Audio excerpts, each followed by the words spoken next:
Ramai yang type kat YouTube, apa itu scalar energy? Macam mana ia berfungsi untuk badan kita?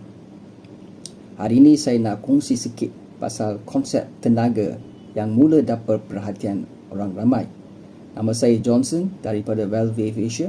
Bayangkan badan kita ini macam satu bateri besar.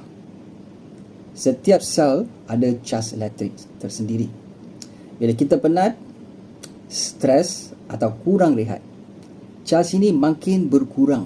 Ada seorang saintis, Dr. James Ostman, menerangkan konsep energy medicine. Beliau mengkaji bagaimana tubuh manusia sebenarnya adalah satu sistem komunikasi tenaga yang sangat kompleks. Sangat-sangat kompleks. Begitulah Tuhan Maha Kuasa telah jadikan kita punya badan. Menurut kajian beliau, sel kita bertindak balas dengan persekitaran dan frekuensi yang stabil boleh bantu tubuh kembali harmoni. Itulah sebab di Valve Asia kita ada fix untuk stabilkan keperluan frekuensi dalam badan. Jadi tenaga skala pula berbeza dengan gelombang biasa. Dipercayai mampu menembusi badan tanpa kehilangan kuasa, memberi sokongan untuk kestabilan sel.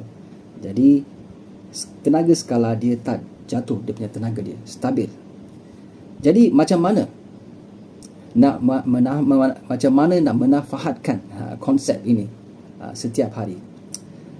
Saya perkenalkan FIX, FICS, Frequency Infused Crystal Sticker. Frequency Infused Crystal Sticker. Ini bukan stiker biasa, tapi diperbuat daripada bahan kristal. Telah diinfuse dengan frekuensi melalui teknologi scalar energy.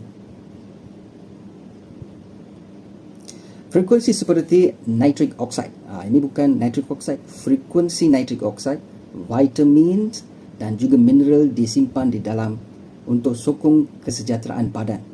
Jadi banyak orang ambil suplemen.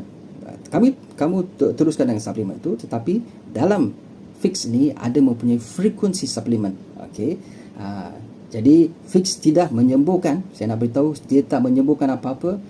Badan anda yang menyembuhkan diri sendiri. Fix cuma bertindak sebagai sokongan luaran. Tak ada apa benda yang masuk ke dalam badan anda. Cara gunanya senang saja. Okey, tampal di bahagian leher belakang sini, di C7. Tempat lain pun boleh, tetapi dekat situ lebih senang sebab ada saraf dekat situ. 12 jam